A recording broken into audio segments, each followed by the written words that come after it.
आज की इस वीडियो में हम लोग हल करेंगे बिहार बोर्ड वर्ग 8 प्रश्नावली 11.1। प्रश्नावली 11.1 का जो प्रश्न संख्या 1 से लेकर के 4 तक के सभी प्रश्नों का हल किया गया है और साथ में जो है इसका बेसिक वीडियो है और उदाहरण भी है 1 से लेकर के 5 तक। अगर आपने देखे तो आप देख सकते हैं, इसका लिंक आपको इसी वीडियो के डिस्क्रिप्शन में मिल जाएगा, तो आप जाकर उसको देख लें तब आपको और भी अच्छे से यहाँ पे समझ में आएगा। तो चलिए यहाँ पे हम लोग देखते हैं जो प्रश्न संख्या 5 है। देखिए 5 में जो दिया गया है, मकान के एक मॉडल में उसकी ऊंचाई 5 सेंटीमीटर व क्रमशः लंबाई व चौड़ाई 12 सेंटीमीटर व 8 सेंटीमीटर है। देखिए यहाँ पे जो दिया गया है, मॉडल में इसकी जो ऊंचाई दिया हुआ है, मॉडल में इसकी ऊंचाई आपको दिया गया कितना, मतलब 5 सेंटीमीटर। ठीक है, मॉडल जो है उसमें जो उसकी ऊंचाई कितना है, 5 सेंटीमीटर। उसके बाद यहाँ जो अब होगा, देखिए मॉडल में जो है ना इसकी लंबाई भी दिया गया है, तो चलिए इसको भी हम लोग लिख लेते हैं। मॉडल में लंबाई, देखिए लंबाई दिया गया आपको 12 सेंटीमीटर। ठीक है, उसके बाद आपको मॉडल में एक चीज़ और भी दिया गया है। मॉडल में एक चीज़ और क्या दिया गया है, चौड़ाई दिया गया है। ठीक है, जो कि आपका 8 सेंटीमीटर के बराबर है। अब देखिए इसमें एक चीज़ और भी दिया गया है। देखिए एक चीज़ क्या है, वो आपका मतलब वास्तविक ऊंचाई इसका दिया हुआ है। चलिए यहाँ पे वास्तविक ऊंचाई भी लिखते हैं। देखिए इसका वास्तविक ऊंचाई जो है ये दे दिया गया आपको कितना, 25 फुट के बराबर दे दिया है। ठीक है, मॉडल में जो ऊंचाई है कितना, 5 सेंटीमीटर। मॉडल में लंबाई कितना है, 12 सेंटीमीटर। मॉडल में चौड़ाई कितना है, 8 सेंटीमीटर। और उसका जो वास्तविक ऊंचाई कितना है, 25 फुट के बराबर है। तो अब हमें यहाँ पे ये बताना है इसका जो पैमाना, यानी कि क्या बताना हमें। देखिए हमें जो यहाँ पे ये बताना है कि मॉडल में जो काम लिया गया पैमाना बताना है और साथ में इसका जो वास्तविक लंबाई और वास्तविक चौड़ाई जो होगा वो भी बताना है। तो देखिए यहाँ पे सबसे पहले हम लोग ये निकालते हैं कि 1 सेंटीमीटर में कितने फुट के बराबर होता है। 1 सेंटीमीटर में 1 सेंटीमीटर कितने फुट के बराबर होता है, यानी कि हम यहाँ पे कर लेते हैं 1 सेंटीमीटर। ठीक है, 1 सेंटीमीटर देखते हैं कितने फुट के बराबर है। तो इसके लिए हम क्या करेंगे, जो वास्तविक ऊंचाई है, ठीक है, देखिए वास्तविक ऊंचाई कितना है, 25 फुट है। ठीक है, उसके बाद यहाँ पे जो है मॉडल में जो ऊंचाई कितना, 5 सेंटीमीटर, इसको इससे भाग करा देंगे, इसको काटेंगे क्या हो जाएगा, 5, यानी कि 5 फुट क्या हो जाएगा, 1 सेंटीमीटर के बराबर हो जाएगा। 1 सेंटीमीटर 5 फुट के बराबर हो जाएगा। तो यहाँ पे हम कह सकते हैं कि पैमाना हमारा यही निकलेगा, इसको हम लिख सकते हैं पैमाना। देखिए पैमाना आपका हो जाएगा 5 फुट। ठीक है, अब हमें यहाँ पे बताना है कि वास्तविक लंबाई क्या होगा, तो हम यहाँ पे लिख सकते हैं, इसलिए वास्तविक, देखिए वास्तविक लंबाई, देखिए वास्तविक लंबाई क्या करेंगे, देखिए 12, यानी कि यहाँ पे 12 सेंटीमीटर है। ठीक है, 12 सेंटीमीटर है और 1 सेंटीमीटर जो है 5 फुट के बराबर है। तो इसको हम क्या करें, 12 सेंटीमीटर क्या करें, 5 फुट से इसको गुना करा देंगे। ठीक है, तो ये भी आपका हो जाएगा फुट, यानी कि 12 पंचे 60 फुट, यानी कि वास्तविक लंबाई कितना हो जाएगा, 60 फुट। ठीक है, वास्तविक लंबाई हो जाएगा 60 फुट, क्योंकि 1 सेंटीमीटर जो है 5 फुट के बराबर है, तो 12 सेंटीमीटर कितना हो जाएगा, 60 फुट के बराबर हो जाएगा। ठीक इसी प्रकार से यहाँ पे निकाल सकते हैं और वास्तविक चौड़ाई। देखिए वास्तविक चौड़ाई क्या होगा, क्योंकि मॉडल में जो चौड़ाई कितना है, 8 सेंटीमीटर है। ठीक है, और 1 सेंटीमीटर कितना है, 1 सेंटीमीटर जो है 5 फुट के बराबर है। ठीक है, तो तो इसको भी क्या करेंगे, 5 से गुना कर देंगे तो हो जाएगा 8 पंचे 40 फुट। तो इस प्रकार से यहाँ पे जो प्रश्न संख्या 5 है हल हो चुका है और उम्मीद करते हैं कि आपको समझ में भी आ गया होगा। तो चलिए अब यहाँ पे देखते हैं जो इसका अगला प्रश्न है, प्रश्न संख्या 6।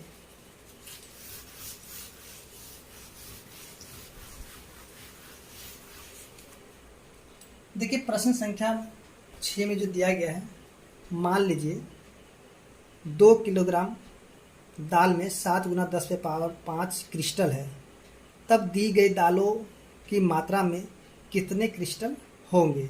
पहला में है 8 किलोग्राम, दूसरा में है 5 किलोग्राम। तो चलिए यहाँ पे जो देखते हैं, प्रश्न संख्या 6 है,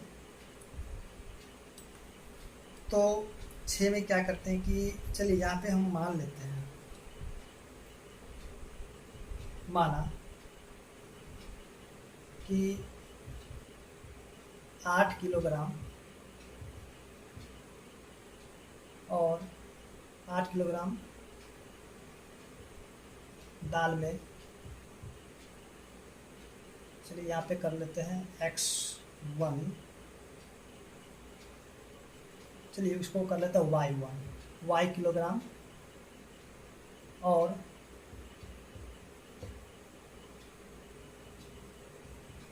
5 किलोग्राम दाल में y2, 5 किलोग्राम दाल में y2 क्रिस्टल होंगे, क्रिस्टल होंगे। ठीक है, तो यहाँ पे कर लेते हैं दाल,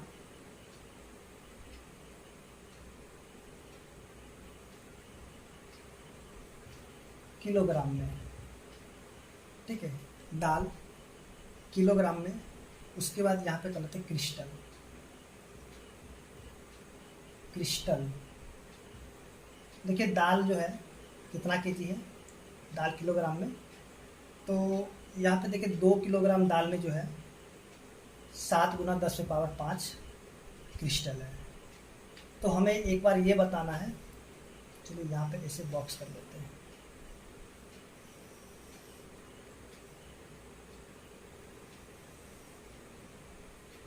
तो एक बार हमें ये बताना है कि 8 किलोग्राम में कितने क्रिस्टल होंगे, यानी कि 8 किलोग्राम दाल में कितने क्रिस्टल होंगे, उसके बाद 5 किलोग्राम दाल में कितने क्रिस्टल होंगे। तो देखिए यहाँ पे जो है हमने 8 किलोग्राम दाल में y1 माना था, चलिए यहाँ पे इसके जगह हम y1 लिखते हैं, और 5 किलोग्राम दाल में y2 क्रिस्टल होंगे, तो यहाँ पे लिखते हैं y2।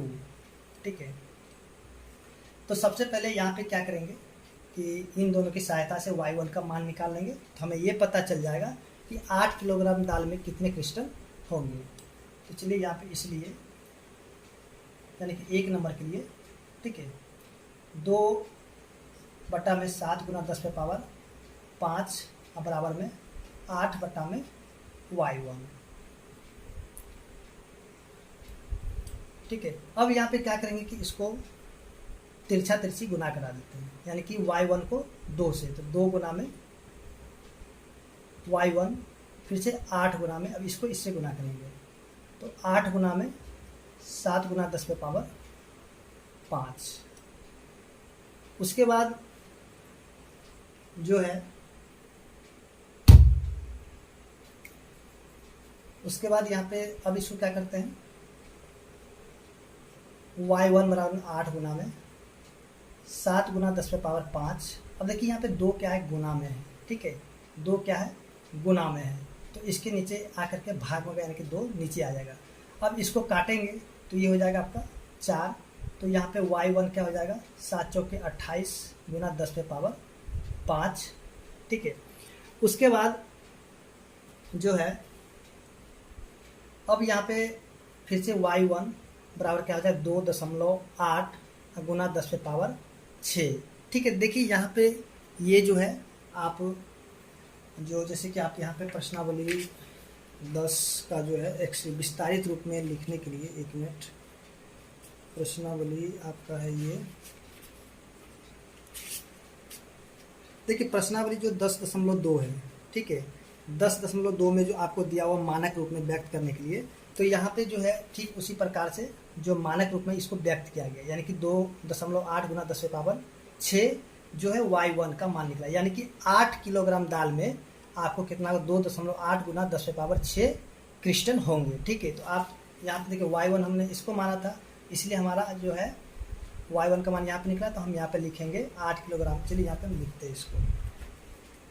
अब यहाँ पे लिखेंगे, इसलिए 8 किलोग्राम दाल में 8 किलोग्राम दाल में 2.8 गुना 10⁻6 क्रिस्टल होंगे, ठीक है। देखिए यहाँ पे मानक रूप में किया गया था, ठीक है। अगर आपको मानक रूप में नहीं आ रहा तो आप प्रश्नावली 10.2 को बनाइएगा, तो आपको यहाँ पे ये समझ में आ जाएगा। तो इस प्रकार से हम देखेंगे जो 6 का जो प्रश्न संख्या 1 है हल हो चुका है। तो चलिए यहाँ पे देखते हैं अब इसका जो प्रश्न संख्या 2 है, या फिर आप जो इसको क्या कर सकते हैं, यहाँ पे अगर ऐसे नहीं करके यहाँ पे सीधी सीधी इसको जो है आप आंसर के हिसाब से यहीं पे छोड़ दीजिएगा। चलिए यहाँ पे आंसर में जो है आगे नहीं दिया हुआ, इसको हम यहीं पे रहने देंगे, ठीक, यानी कि 28 गुना 10⁵ क्रिस्टल हो जाएंगे। तो चलिए यहाँ पे भी इसको हटा देते हैं, ठीक है।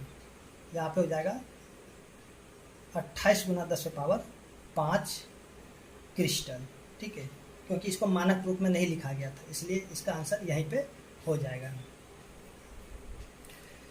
तो चलिए अब यहाँ पे देखते हैं जो इसका प्रश्न संख्या 2 है। तो देखिए 2 को भी ठीक इसी प्रकार से हल कर लेंगे। यहाँ पे हो जाएगा 2 नंबर, और ये वाला हट जाएगा। अब हमें निकालना है जो इसका मान है, यानी कि देखिए इसको लेकर के फिर इसका y2 का मान निकाल लेंगे, तो हमें यहाँ पे पता चल जाएगा कि 5 किलोग्राम दाल में कितने क्रिस्टल होंगे। तो देखिए यहाँ पे इसको अब लिखेंगे 5 बटा में y पे पावर उसे y2, ठीक है, क्योंकि देखिए इसी को लेकर के आपको इसका मान निकालना होगा, जैसे कि हम लोग यहाँ पे देखे थे प्रश्न संख्या 1 और इसका बेसिक भी बहुत सारे क्वेश्चन को देखे थे। तो देखिए यहाँ पे अब क्या करेंगे, इसको भी तिरछा तिरछी गुना करेंगे, फिर 2 गुना में y2 बराबर में 5 गुना 7 गुना 10⁵5। फिर से यहाँ पे y2 बराबर क्या हो जाएगा, देखिए इसको गुना कर देते क्योंकि कटेगा नहीं, इसलिए इसको गुना कर देंगे, तो हो जाएगा 35 गुना 10⁵5 और नीचे में हो जाएगा 2, क्योंकि देखिए यहाँ पे 2 जो है ना गुना में है, तो ये जब जैसे दूसरी तरफ जाएगा तो हो जाएगा वो भाग में, यानी कि बट्टा में आ जाएगा। तो यहाँ पे y पे पावर 2 सॉरी y2 बराबर क्या हो जाएगा। अब इसको क्या करेंगे कि दशमलव रूप में ले आएंगे, ठीक है। देखिए 35 को जब 2 से भाग लगा देंगे तो ये हो जाएगा 17.5, ये हो जाएगा 17.5, ठीक है। ऐसे करके 35 को भाग लगा दीजिए 2 से, ठीक है। इस 35 को 2 से भाग लगाने पे देखिए 2 एकम 2, फिर से यहाँ पे 1 और ये जो 5 है तो 5 भी यहाँ लिखेंगे, फिर 2 सते 14। अब देखिए यहाँ पे 1 बच गया, ठीक है, 1 तो नहीं कटेगा, तो यहाँ पे एक दशमलव देंगे, और जैसे ही यहाँ पे दशमलव देंगे तो वैसे ही यहाँ पे एक 0 आ जाएगा, ठीक है। फिर देखिए 2 के पारा में 10 आएगा 5 बार में, तो 5 से इसको काटेंगे तो पूरा पूरा कट जाएगा। तो देखिए y2 का मान निकल गया 17.5 और यहाँ पे गुना में 10⁵5। तो देखिए यहाँ पे हमारा y2 का जो मान है आ गया 17.5 गुना 10⁵5। तो इसलिए जो यहाँ पे हम लिखेंगे, यहाँ पे लिख सकते हैं अतः 5 किलोग्राम दाल में 5 किलोग्राम दाल में यहाँ पे 17.5 गुना 10⁵5 क्रिस्टल होंगे।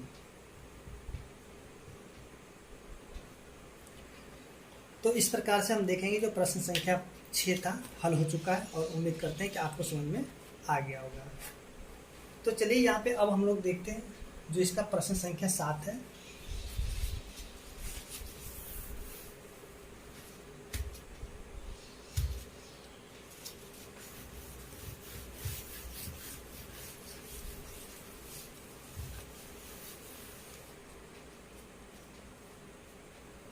देखिए प्रश्न संख्या 7।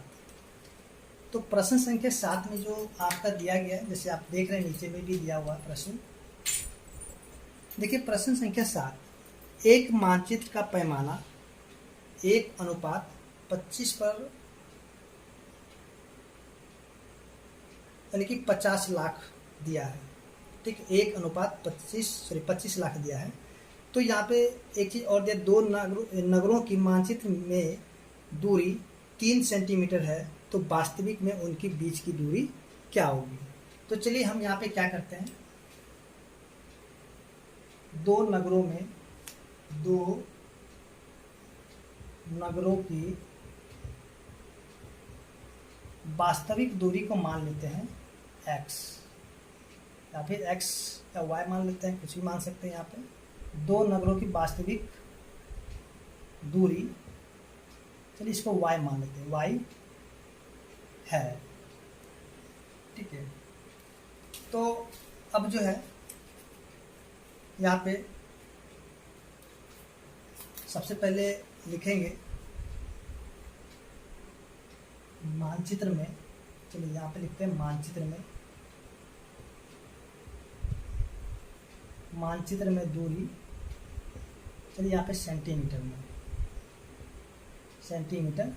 में। ठीक है, और ये वाला आपका यहाँ से। अब देखिए वास्तविक मानचित्र में दूरी हो गया, उसके बाद वास्तविक डिस्टेंस यानी कि वास्तविक दूरी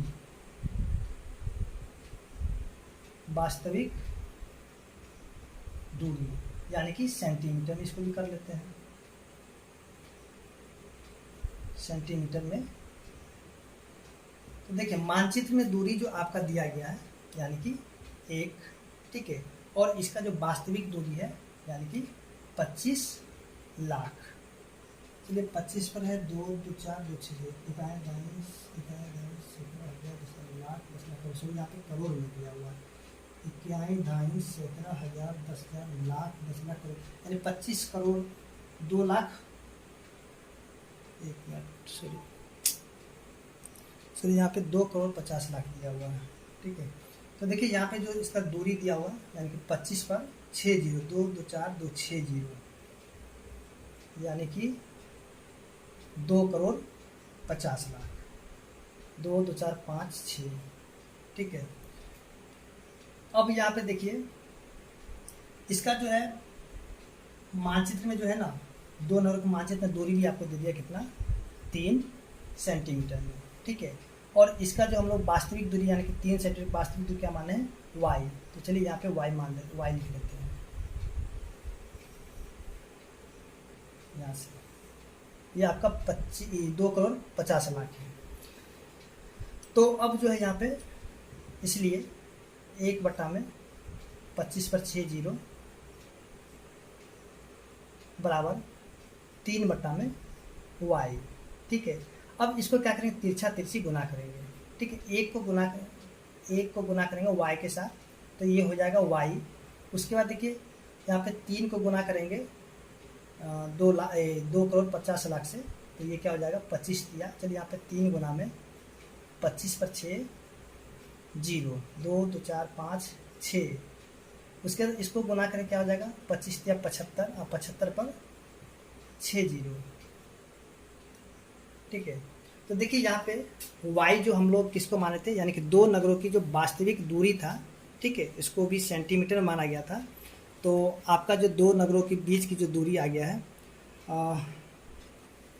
यहाँ पे 7 करोड़ 50 लाख। तो यहाँ पे हम लिखेंगे अतः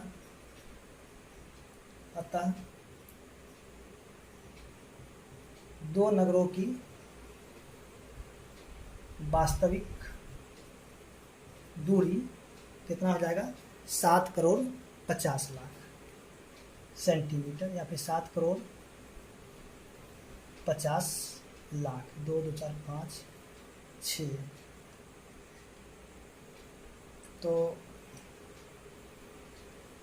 तो इस प्रकार से हम यहाँ पे देखेंगे जो प्रश्न संख्या 7 है हल हो चुका है, और उम्मीद करते हैं कि आपको प्रश्न संख्या 7 समझ में आ गया होगा। अब देखते हैं इसका जो प्रश्न संख्या 8। देखिए प्रश्न संख्या 8 में क्या दिया गया है।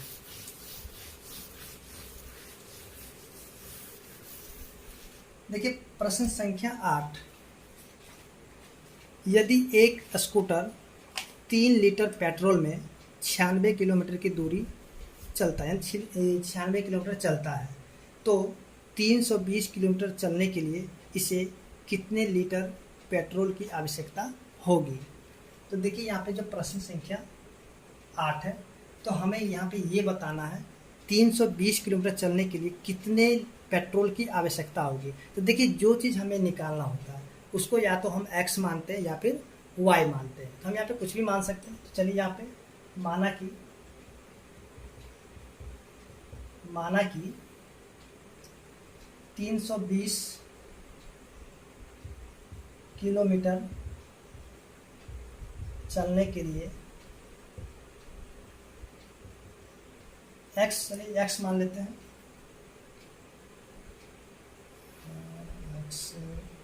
फिर y मान लेते हैं यहाँ से, के लिए y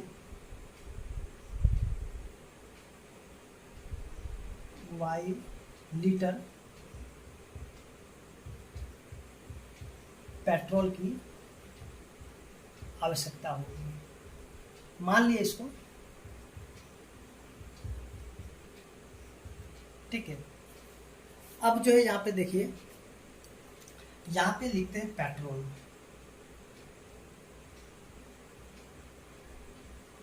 उसके बाद यहाँ पे लिखते हैं दूरी, यानी कि किलोमीटर में, ठीक है। और ये जो पेट्रोल होगा लीटर में, चलिए यहाँ पे लीटर में कर लेते हैं, ठीक है। अब देखिए यहाँ पे ये जो है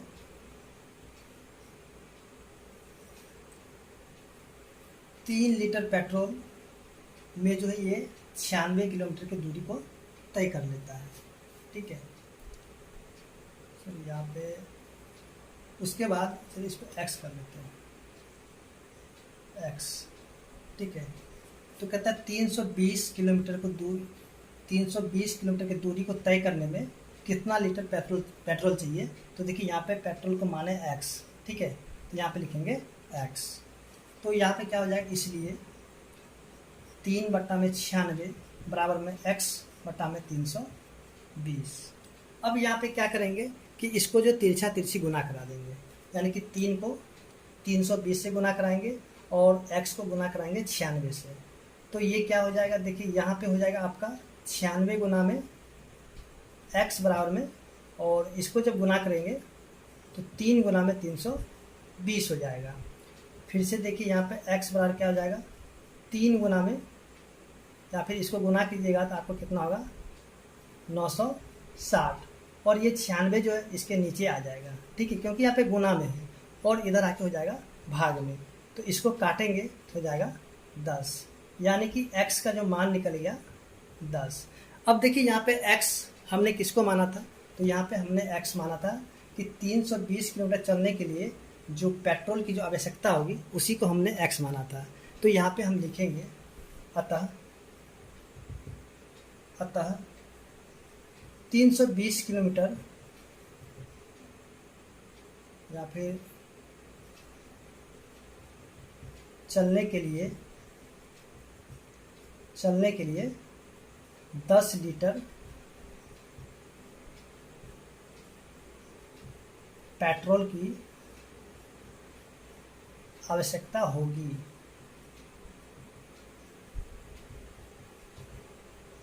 तो इस प्रकार से हम देखेंगे जो प्रश्न संख्या 8 है हल हो चुका है, और उम्मीद करते हैं कि आपको प्रश्न संख्या 8 समझ में आ गया होगा।